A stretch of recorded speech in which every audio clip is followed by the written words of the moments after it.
renting versus buying. Ito ang isang debate sa mga gustong magkabahay dyan. Kung nag-rent ka, mas flexible, mas less ang commitment. Perfect kung palipat-lipat ka ng work o ng location mo. At saka kung hindi ka pa talaga fully committed na magkaroon ng bahay. But here's the catch. Kapag nag-rent ka lang, napupunta ang pera mo sa landlord. Walang nababalik na pera sa'yo kasi wala kang asset. Now, buying a property, ibang usapan naman. Because it's a long-term commitment.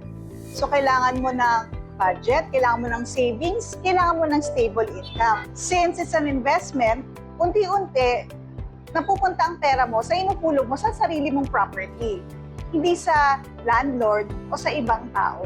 Ang tanong, anong mas bagay sa'yo? Flexibility or ownership? Mag-rent ka lang ba or ready ka na mag-level up? Watch our next video para malaman mo how to decide whether to rent or to buy.